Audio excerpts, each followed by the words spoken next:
Maingay ang lumang bentilador na nakakabit sa kisame ng inuupahang silid. Humahalong amoy ng lumang kahoy at alikabok sa malamig na simoy ng hangin na pumapasok sa bintana. Habang naglilipat ng channel sa telebisyon ay nakita niya sarili sa balita. Breaking news! Isang dalagang nagngangalang Ligaya Baldovino ang naiulat na nawawala matapos umanundukutin habang sakay ng delivery van. Tumigil ang kanyang kamay at napako ang kanyang paningin sa screen. Doon, malinaw na malinaw ang kanyang mukha sa larawan. Nakita din niyang interview si ina na maluha-luha pa. Kung hindi niya ito kilala ay maniniwala siyang nag-aalala ito sa pagkawala niya. Napatingin siya kay Carlo na noon ay abala sa paglatag ng bedsheet sa papag. May balita na, hinahanap na nila ako. Kapag nalaman nilang ikaw ang kumidnap sa akin, baka mapahamak ka. Tahimik si Carlo habang nakatingin sa kanya. Malamig ang titig ngunit may bakas ng pag-aalala. Hindi mo pa rin naiintindihan, Ligaya. Ginawa ko to para ilayo ka sa panganib. Si Don Maximo, hindi mo alam kung anong kaya niyang gawin. Kapag nalaman ni Don Maximo na ikaw ang tumangay sa akin at nakialam sa kargamento niya, hindi ka niya titigilan. Hindi mo alam ang gulong pinapasok mo. Huwag kang mag-alala, hindi nila malalamang akong kumidnap sa'yo. Planadong lahat, nag-book ako ng plane ticket at akala niya nasa ibang bansa ako. I can protect myself. Ikaw ang iniisip ko. Walang gagawing masama sa akin si Don. Ibalik mo na ako. Sinisira mong mga plano ko. Anyang nanginig ang tinig. Sa pag-aalalang mapapahamak ang binata. Hindi ka agad nakasagot si Carlo. Just few more days. Gusto kong baguhin ang isip mo. Bigyan mo ko ng pagkakataon. Hindi na mababago ang desisyon ko. Matigas niyang sabi. Tila may gustong sabihin ng binata, ngunit pinili na lamang ang katahimikan. Niyakap siya nito ng mahigpit na tila ba ayaw na siyang pakawalan.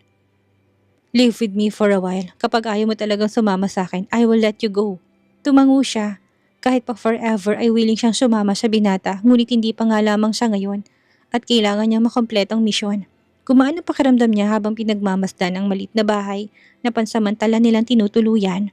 Bagamat luma at sira-sira, may potensyal itong maging maliwalas kung aayusin nila. Maalikabok, maglilinis ako. Maupo ka lang dyan. Tulungan tayo, hindi ba't ganun dapat ang mag-asawa? Biro ni Carlo habang bitbit ang walis tambo. Napangiti siya. Ang tanong, marunong ka bang maglinis? Bilyonaryo ka, hindi ba? Oo naman, ang dali lang maglinis. Mayabang na sabi nito. Magkasama nilang pinunasan ng mga bintana, inayos ang mga sirang upuan, nagwalis at naglampaso. Nang matapos ang pag-aayos, pareho silang pawisan. Ngunit may ngiti sa kanilang mga labi. Parang bahay na talaga to, aniya, habang tinatapik ang bagong lagay na kortina. Isang lumang pirasa ng tela na kanilang pinagtulungang ikabit. Parang mas gusto ko ito kaysa sa mansyon. I guess wala sa ganda't laki ng bahay. Nasa taong kasamang tunay na saya. So ganito palang feeling kapag naging mag-asawa tayo, sagot ni Carlo sabay kindat. Mamamalengke tayo, gutom na ako. May pera ka ba dyan? Pag-iiba niya ng usapan. Wala akong cash, kailangan ko makapag-charge para makatawag kay Harris. Magtatanong ako sa kapitbahay. Naku, good luck kung may charger para sa cellphone natin dito sa barangay. Latest model ang mga telepono natin. Makikitawag na lang ako mamaya. May relo ako. Isanla natin para makabili ng pagkain. Pumasok sila sa isang malit na pawn shop sa gilid ng palengke at sinanla ang relo sa halagang 10,000. Maingay ang palengke ng baryo. Bumungad sa kanilang sariwang gulay, sariwang isda at prutas na bagong pitas. Habang naglalakad sila sa masikip na daan, napapatingin ang ilang tao sa kanilang dalawa. Dahil stand out ang itsura nila, lalo ni Carlo para itong artista. Pabalik na sila at dala ang plastik ng gulay at konting karne at isda. Napansin niyang tahimik si Carlo. Nang lumingon siya, nakita niyang nakatitigto sa kanya. Tila may iniisip. Anong iniisip mo? Wala, ngayon ko lang naramdaman ito. Simpleng buhay pero masaya. Tinitigan niya si Carlo. Magkahawak kamay silang naglakad pa uwi. Kinabukasan maaga pa lamang ay maingay na sa labas ng inuupahang bahay. May mga batang naglalaro sa kalye habang ilang residente ay abala sa kanilang gawain. Sa maliit na kusina, inaayos ni Carlo ang biniling tinapay sa labas. Si Ligaya naman ay nagtitimpla ng kape. Biglang may kumatok. Napating sila sa pinto, nagkatinginan, kinabahan siya. Ngunit hindi siya nagsalita. Lumapit si Carlo at maingat na binuksan ang pinto. Magandang umaga, bati ng isang lalaki may suot na polo barong na may patch ng barangay sa dibdib. Kasama niyang isang masungit na matandang babaeng tila residenteng tsismosa ng lugar. Magandang umaga rin po, may hinaong sagot ni Carlo. Kami po ito mula sa barangay, routine lang sir. Gusto lang naming makilalang mga bagong nangungupahan dito sa aming lugar. Wala lang po, alam niyo na para sa seguridad at kaayusan. Ngumiti ang opisyal, ngunit baka sa mga mata nitong pagsusuri. Lumabas siya sa likod ni Carlo, pilit ang ngiti upang itago ang kaba. Siya po si May, ang asawa ko at ako naman po si Den Monteverde pong apelido namin. Mabilis sasabi ni Carlo sabay hawak sa braso niya. Tumango ang tanod at sumulat sa dalang notebook, ngunit ang matandang babae napatas ang kilay at nagtanong. Parang hindi ko pa kayo nakikita rito. Taga saan kayo? Para kayong artista kung tingnan. Tagalungsod po kami, sagot ni Carlo. Naghahanap lang po kami ng tahimik na lugar. Medyo magulo na po kasi sa amin. Oo, tahimik nga dito. Sagot ng barangay officer, ngunit may halong pagsusuri sa tono. Pero kung may kailangan po kayo o kung may emergency, magsabi lang po sa barangay hall. At sana makiisa po kayo sa mga patakaran sa lugar. Pahingi na lang po ng ID ninyong mag-asawa, anong lalaki. Lagot, wala silang ipapakitang pagkakakilanlan. Kailangan pa po ba ng ID? Nawala po kasi ang wallet ko. Nandun lahat ng ID namin mag-asawa. Ani Carlo upang pagtakpan ang pagsisinungaling nila. Kahit na picture ng ID to verify lang po. Lahat ng tao may ID. Imposibleng wala kayong ipapakita. Sabat ng babaeng masungit sa tabi ng taga-barangay. Nagkatingin na silang dalawa. Excuse me po, dala ko nang niiwan mong wallet sa restaurant, Ani Harris.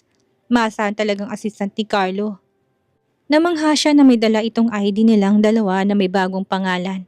Matapos iabot ang wallet ay binigay kagad ni Carlo ang dalawang ID sa taga-barangay. Pagkaalis ng mga opisyal kagad sinara nitong pintuan.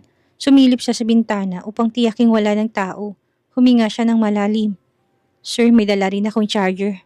Grabe ang kaba ko sa pagtakas ninyo. Buti na lang at hindi kayo nahuli. Nasundan kong tracker na nasa kwintas mo, kaya bago pa ninyo ako matawagan ay papunta na talaga ako dito. Mahabang kwento ni Harris. Okay na, umalis ka na. Tatawagan na lang kita. Taboy ni Carlo. Sir, pakainin niyo naman ako. Ang layo ng biniyahe ko. Maliit ang space at konti ang pagkain. May bonus ka sa akin. Maghanap ka ng matitiran mo. Ani Carlo sabay tulak dito palabas. Kumabog ang dibdib nila nang may kumatok na naman. Binuksan ni Carlo ang pinto.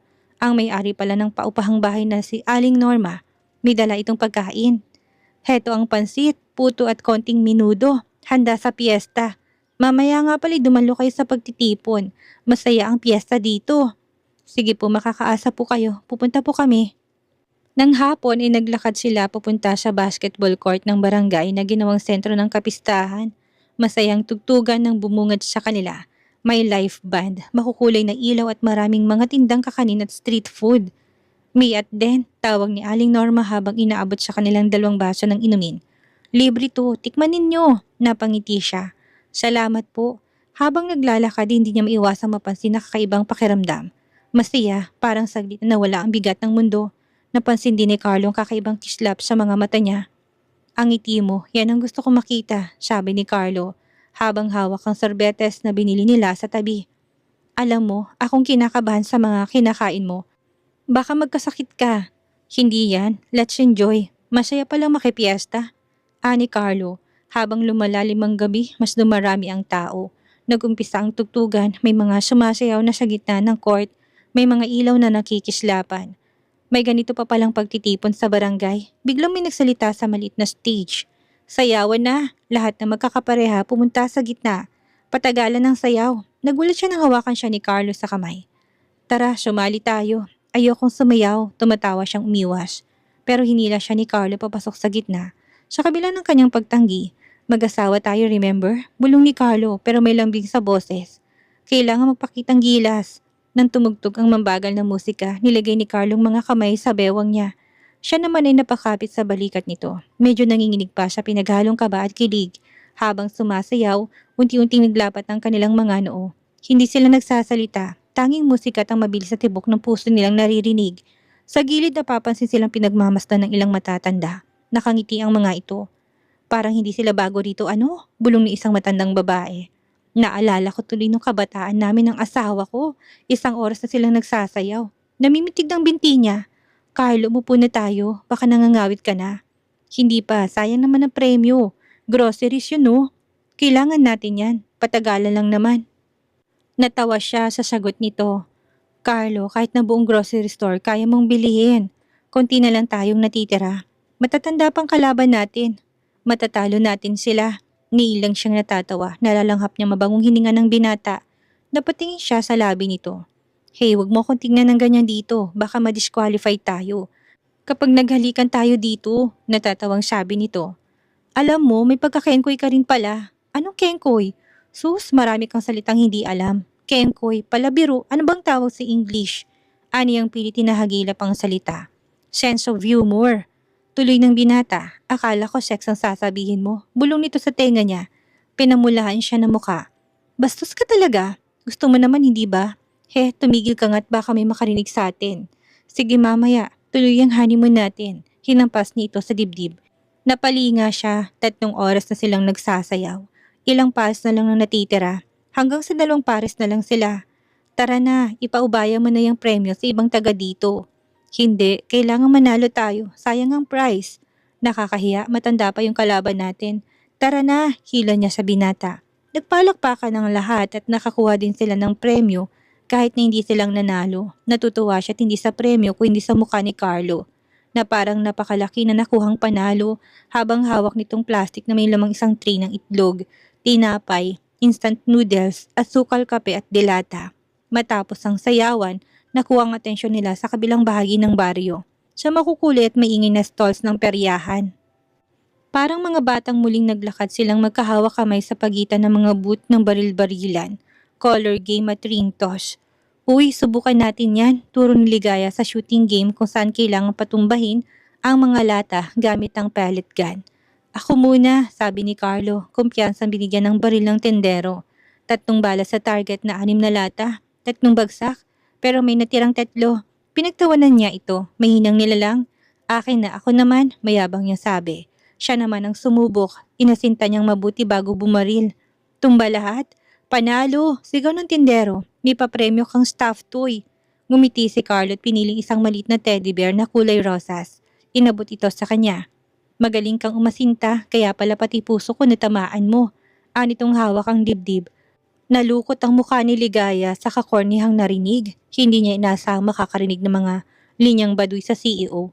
Pero labis ang saya ng puso niya, kinikilig siya sa banat ni Carlo, ngunit hindi niya ipinahalata.